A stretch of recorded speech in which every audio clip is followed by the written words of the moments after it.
Let me talk to these niggas, Zeke. Somebody got said.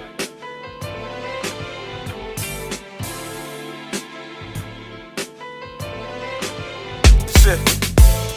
You niggas run the IG for inspiration, cause your immediate circle ain't good for shit but hating. I'm tired of attacking this dude because he keep pounding me, man, and he hurting my body. Yeah. That's what things do in a sport when you learn how to do it. So let me ask you this, G. Where did let's go back a little bit. Where did you learn that philosophy? Like, well, I was about to go there, Sim. Yeah. And so I wanted to kind of set that up because I wanted to kind of paint the picture of having a front row seat to Pops, to Mr. Mean, right? And in the van and shit, right? And like me and Brandon being in elementary and just seeing you going through the process of like when everybody's talking about you in high school, right? And it ain't AAU like that, right? Y'all We had the BCI. We didn't have AAU. Yeah. See, when I grew up, man, we didn't have AAU coming up on these. We had to go, and my daddy had to put us in a van, drive us all the way to Arizona, drive us to Stockton, drive us to these other places, and we didn't get to have games. So my showcase was always Arizona to BCI, where New York, Philly, all of them came. That's when I became who I became. A lot of schools started seeing me because I was out there killing them. You know what I'm saying? And I was killing them from day one. And then St. John's got on me, Marquette got on me, NC State got on me, and teams started getting on me because my daddy took me that. Right. But the toughness came from me climbing over fences and going to playgrounds and try to get at everybody else's neighborhood and fight. You know what I'm saying? These want to beat me up because I'm coming to their neighborhoods talking about, I'm about to take over your neighborhood. And then that's when young Payton got into it. Well, man, we going to mess with young Payton. He going to be the one. You know what I'm saying? And that's where it got to. And that's how we grew up in the 70s and the 80s. And we got to think about this too. Like, think about going to Rainbow Center and it's Lil D and his crew, and Lil D the point guard that everybody's scared to guard and touch just because he's Lil D. You know what I'm saying? You thinking like, oh, this Lil D raw? No, nigga, they scared to touch him. Nigga, they scared. And I went in there and did that. You know what I'm saying? I went in Rainbow and did that, and that's why me and Lil D real tight now, and we're real close because I went in there. Ricky Jeter was my dude. Right. Shout out Rick. He brought me all of them. You know what I'm saying? So Rick was like, man, I'm going to bring you over here, man, because I know you can get at it and you ain't going to back down. And then when I didn't back down, that's where you become all that toughness, man. And we get it. And then I just brought it to the NBA. Because I didn't let nobody talk crazy to me. I'm going to get at them all day long. Don't nobody talk about how historic Rainbow is. Rainbow is historic. EYODC. Right. And in the 80s, man, where we used to go. Brookfield. Then when we went to Mosswood Park on Saturdays, you know what I'm saying? So we was doing all that. Bush ride where we had to play on the kitchen floor. Yeah. You know what I'm saying? That ain't nothing but a kitchen floor, man. We was doing over there on Christmas trying to get buckets. Because Mosswood was really our Rucker Park. That's really that our was our Rucker Park. Park. Everybody used to come there, and it'd be 100 people out there, and you might not get run. You might play on at 11 and might not get to play again until 2. You know what I'm saying? Because we had a lot of teams like that. You know what I'm saying? So that was the thing. What was the other teams? Just like, y'all had y'all squad, but was it like Green Machine back then? And like Green Machine. Yeah, like who was the other team? Because Rebels wasn't out yet. None of Rebels wasn't out, man. We had West Oakland. We had High Five. High Five. All of them, man. We had all of them. We had Berkeley. Remember, we had T. Burns and all of them dudes, man. So we used to go around and do that. Everybody had their own little clique. You know what I'm saying? It was blocks. I'm just telling you. We had North Oakland. We had Bushrod. Then we had West Oakland and High Five. Then we came to Oakland with Green Machine and the family, where it was with my daddy team. So we had all of that, man. And then you forgot our AAU was ONBL. ONBL, yes. Tuesdays and Thursdays. Right. So for those who may not know what that is, explain Oakland Neighborhood Basketball League. Okay. So that was where everybody put teams together, and we went to Carter, Roosevelt, Hamilton, Frick. We played at all them schools, man, and that's what we did on Tuesdays and Thursday nights, and had a team, and you go and we play a league. for about 10 weeks. And then you go and have a championship. That's how it was. Everybody used to bring their own little league, their own team, and we get together and do it. That was our AAU. That was what it was. When you was going to Skyline, and everybody know you killed the OAL. Shout out to Skyline, man. Shout out Slow to that down. Don't Titans, try to baby. breeze through that Titans, talk, baby. man. Come on, What's wrong man. with you, Come man? on, He man. tried to fly through that. Preppy nigga. Come on, man. Hey, look here. That hill was so breezy. Come up there, on. too, though. You understand me? We had snow where y'all was over here had rain. You feel me? That's what it was, man. It was the truth. Niggas had cars at 16. Yeah, niggas Skyline was the shit back then, especially, and you that's where you wanted your girl to come from, too, Right. Skyline. Yeah, because you know we had all the women. You had all of them at understand me? Skyline, That's where yeah. y'all used to come over there and wait till after school. Right, All of them come right. out. We We had them. We start battling with Berkeley High a little bit later. Later but on, Berkeley High. that's the Be cheat high code. started having everybody because their holy names and all them started going to be high. Started going to be high. You know what I'm Yeah. saying? All the They women parents got started tired of going paying to that Berkeley High and tuition. all that. They got tired of paying that tuition, then went down to Berkeley Berkeley High, Yeah, they only figured that. it out. You tore the OAL up, and you who was your biggest competition in OAL? Nobody. Nobody. Nobody. Can you think of another player that was popping at the No, time? you know, everybody was getting down though, man.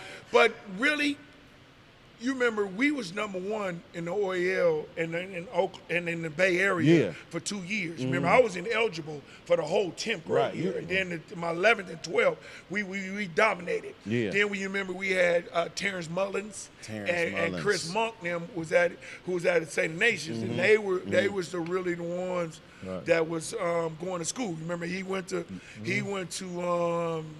where did he go? Monk went to USC, and I forgot. Oh, he went to Oklahoma. You remember all of them? That was our thing. And then we had Vino, that was at Balboa. You know what I'm saying? And then Richard Morton had just left Balboa. So we was having some good players, man. Even OAL was dominating with James Daly, Sean Fleming. All them dudes. We had all of them. And, That's crazy. You know, Oakland High had a lot of good, had one good player, you know what I'm saying? And then we had two that was coming. You know, we had Hook. And Antonio Davis. Antonio. What was Castlemont doing back then? Castlemont had good players too. Remember, they had a lot of good basketball players. My coach here, Sam Moses, was in there. They had good basketball players too. They would dominate too. But you had got recruited by St. John's. Actually, you was committed. Was gonna commit. And then, so the day that you was about to announce it, everything changed? Yeah, so what happened was me and Greg Foster. Greg Foster was going to UCLA. Greg Foster, shout out and Greg I was Foster. going to St. John's. So what happened was Louis Conaseca, who was the coach there at the time, he reneged on me, and all his assistants wanted me because they were recruiting me from that BCI stuff because I was killing all the New York players. So they wanted me to come in there and be with Walter Berry, Chris Mullins, Mark Jackson. All of them was on the team. And I committed to them because they had just left Final Four. What would they put you at, the 2 with Mark Jackson? They would have put me at the 1 and the 2. I would have ran both. You know, I would have been a freshman. They were seniors. Yeah. So I would have been coming off the bench. But I was happy with that because I was going to Hell take over yeah, the team. yeah.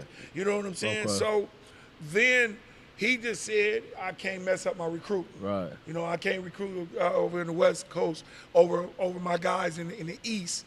And he took a dude named Broadnex. And then he never panned out. Then I went to Oregon State. I went to Oregon State, and you can see how that worked out. I always wanted to know that too about the recruiting process, especially back then. I think it was definitely different now, especially with NILs now. But that East Coast West Coast thing, people don't talk about that enough. Right. And West Coast guys had a double fight.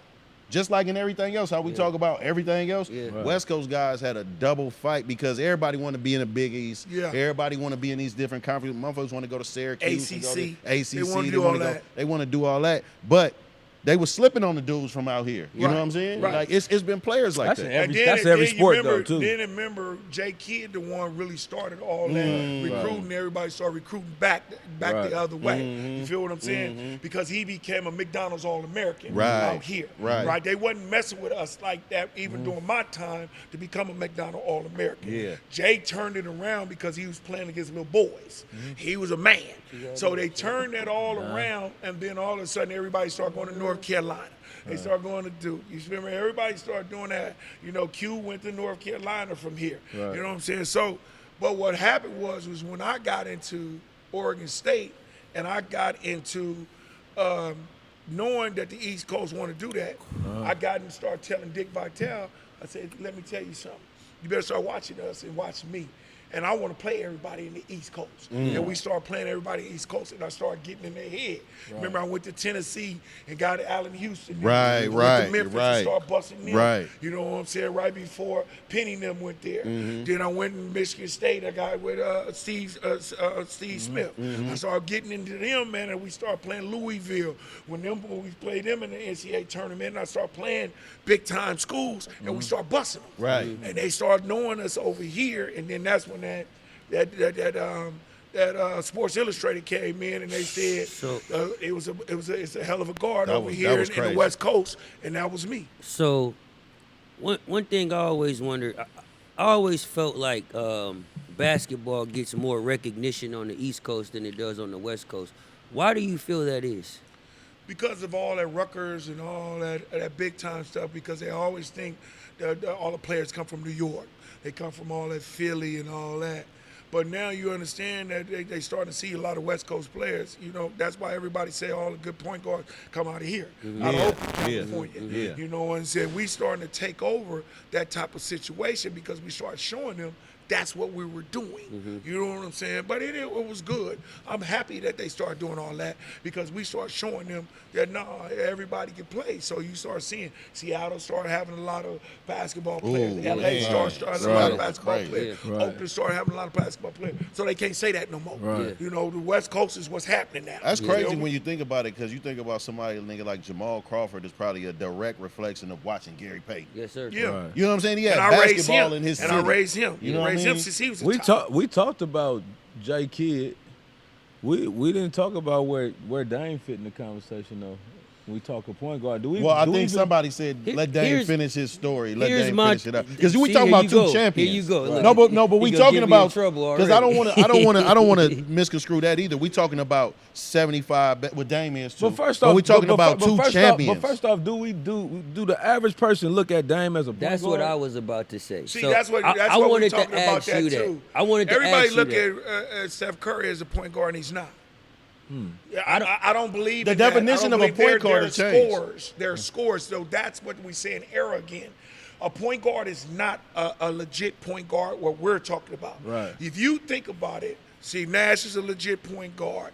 You're talking about Jason Kidd is a legit point guard. Myself is Chris a legit Paul. point guard. Chris Paul is a legit point John guard. Stockton. You know, John Stockton is a legit point guard. See, that's a difference of what the era is now. We have put shooting guards as point guards now in the NBA. Y'all know when that happened, right? Yeah. AI. Iverson. I like to so call him. they actually moved him while he was in the league to the 2, and I always thought about that. Like this is gonna change shit. I can't for even the imagine. foreseeable I can't even future. imagine AI being a traditional point guard. He was. They put him. But he at wasn't that, but traditional though. wasn't He was a scorer. But this was my whole thing too. With that is that AI got moved to 2. It changed the game because, like, if you look at somebody like Chris Paul, he's the last facilitator. Yeah. There is Him no and Rondo. facilitator. Right. Rondo. Him and Rondo. Is Rondo active now? No. No. Okay. No. Yeah, but those the last facilitators. Like, you don't even. And when Jake Kidd was doing it, it was dying. Yeah. Yeah. And see, It was my done. thing is like when the question was asked when we was on Fire Twin, not to keep going back to it, but when the question was asked when they brought up Dame, I don't look at Dame and Steph as point guards. I see them as hybrid guards, right? Because Dame is somebody that can score 70 points. I never seen J. Kidd score 70 points. Right. You know what I'm saying? So it's times where C.J. McCollum in Portland was bringing the ball up and they was trying to get it to Dame because they needed a bucket. Right. So when the question was asked, I was thinking like quintessential point guard. Right. And that's where I got kind of mixed And up. it's back to GP point too. Is like with a real point guard, when you think about it, it's just totally different. Yeah. Like because when you say J Kidd, he's had games where he scored crazy. Well, how No, much? for The thing sure. about J. Not How 70. much does being a facilitator factor in that? Well, I'm though? about to finish this. Well, my point is, J. Kidd controls the ebbs and flows of the game about how he facilitates, how he moves these Yeah. pieces. Now Okay. I'm gonna get to you on that. Okay. Right. So now it's a little different in this era because we got a lot of people that can go one-on-one basketball and score.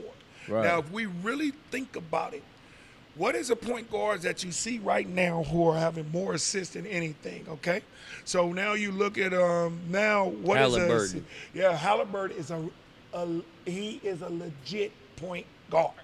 He's a point guard because he facilitates and he does things the right way and he gets to the bucket when he has to because this is era. You see what I'm saying? But you don't understand. Assist is not the same as when we had an assist. Assist nowadays you can dribble the ball 3 and 4 times Man, and get an okay, assist. come on, man. Let's And talk with about us, it. We couldn't count Let's assists. talk about it, man. If it was more than 2 dribbles, they wouldn't give us an assist. Come on, break, man. break that down. Go Wait a into minute, break Because hold if that they on. down gonna for get the 'cause ball, he What you gonna mean? take to So a bounce. if we throw the basketball if I threw the basketball to Hershey Hawkins and he dribbled 3 times, that's not That's considered not an an assist. assist. Fuck outta That's not an No, assist. that considered that he created the shot on his own. You know how many After 3 assists assists, they would 3 have dribbles. if them was assists? Right. When did they what change us that, had though? to be I never is knew we had to that. hit it. You had to shoot the ball right away and score, or one dribble and score. You had to be in motion. With us, they wouldn't let us do that. Wow. That wasn't assist doing us. Wow. That's not an assist. So if I come down right now and I give it to you at half court and you dribble 2 or 3 times and and go and shoot and score, make it. I get that assist. That's not it. That wasn't an assist for us. We need to During talk our about time. that more, That 'cause- wasn't our assist. When they changed that? Wow. They had changed it like about 10 years ago. And think 10 about years this. ago. Russell Yeah. Westbrook was averaging a triple-double, right? But his assist wasn't affecting the game in the same way that his assist As our was. assist was affected. It just not the same. Like he might have a broken play and then throw some shit in and get it. You know what I'm saying? Yeah, It was and just different. let me verify this too, y'all. Damn. If I know that I got a shooting guard that's getting off, I'm a point guard where I'm gonna call that play every time, and I'm not worried about scoring. I'm gonna guarantee you, I'm gonna milk something. If I know a big man got the ball, I'm gonna keep milking it to you. Boom, I'm gonna keep milking it to you. I'm not worried about scoring. See, in my era, what I did was, in the first quarter, I'll get about 8, 9 points, and then the second quarter, I'll do nothing but assists. And then in the next quarter, I'll do points and assists. And then by the time the fourth quarter comes, I can score because my numbers will be like 18 and 9. So you had a way you approached. Right, I approach it because if I know that I got a mismatch somewhere, that's what a point guard is supposed to notice. I'm supposed to notice, no, I'm going to go in a pick and roll. I'm going to get a mismatch here. I'm going to let him roll him down. I'm going to feed it to him, and I'm going to get him involved in the game. Right. I don't have to come down thinking I'm going to score every time. Right. That's not my game. Right. My game is to make everybody else around me better. Right. And they gotta be worried about me if I can penetrate to the basket and I suck 4 people in. I'm not trying to score and get a bucket. I'm gonna bing and get you an easy bucket. Right. That's what we're trying to do. So knowing that, right, what would you say with that IQ as a point guard, what was the shift going from St. John's didn't work out, you go to Oregon, you go to the NBA? What was the shift as a point guard from college into the pros? Learning how to work and knowing that everybody else was better than me. My first 2 years was shitty. Right. They wanted to trade me because I didn't play the game the right way. I was satisfied with what I thought I was in college. So I stopped working. And I had people way better than me in the NBA. So I had to go and get my grind on and learn the game. I had to learn the game. I didn't learn the game. I thought I knew the game, but I didn't know the game the way it was supposed to be known. When you say learn the game, give us a little Learn the game insight mean, into that. What do I have to do in a situation where if I got Jordan over here and I need to know that let's get away from him. Let's get out of this. Let me take the offense over here. Get him away from here. Pippen is a problem for me. Let me know what's happening. Let me know what this team is doing. I know that they can't be in a pick and roll. They can't play the pick and roll. I know that they don't know how to know when a back door is going to come. Should I call this play? That's a weak man. I know he's going to get backdoored all the time. So run the play to him so I know. Let me switch to a person that I know who can guard Sean Kemp. You know what I'm saying? Put ourselves in that type of situation. That's knowing the game. When you come down with 8 seconds on the clock, what is the best play? What if they have not been defending all game? What if they had not have been defending all game? So with your knowledge of the game and you saying that, how frustrated do you get when you see your son on the floor doing big games and you see shit and you like, damn, this is all we need to do, and they not doing it. I done seen you in the Chase Club. We've had conversations. How frustrated do it get as you know I'm frustrated as hell, man. I'll be up there so mad, man, and that's why y'all be seeing me yell and scream all the time on the thing, because I'll be like, yo, how many motherfucking times y'all gonna shoot a three? Man. And knowing it ain't going in right now, and this team is coming back down and putting y'all in the bucket, and now how many times is you gonna understand that you're gonna shoot 8 jump shots? Okay, let me give y'all an example of this. One game I was watching, and both teams came down and shot 10 times. Both possession, 10 possession, they all shot jump shots. Right. And none of them made it. And the score was at 83, like 81 or something like that. Now think about this. If that team shot 10 times and then I came down and I went to the bucket 10 times and got 10 buckets, how many points do I have? I got 20. And they got nothing. Right. So what's the score now? I'm up 18. Right. Ain't if I made a Right. 3 on one time, but if I go get buckets and let them keep shooting jump shots, what pressure am I gonna put on them? I'm gonna put a hell of pressure on them, because now they're gonna start thinking, God damn, these motherfuckers getting up and we steady shooting jumpers. We gotta go to the basket sometime. And then sometimes people don't even wonder like this. Sometimes it be 4 fouls to 1. And we in a bonus at about 9 minutes. And we don't never go to the basket. Right. And what do referees say? Why should I give you a call, man, when y'all keep shooting Yeah, jump shots? and Why not? You're not putting no pressure on them to get to the bucket, because once you start shooting free throws and you start making free throws and they doing it, what is a team gonna do? They're gonna adjust. so it's what I told They you. gotta adjust. I was telling. Let me talk to these niggas, see? Somebody got said.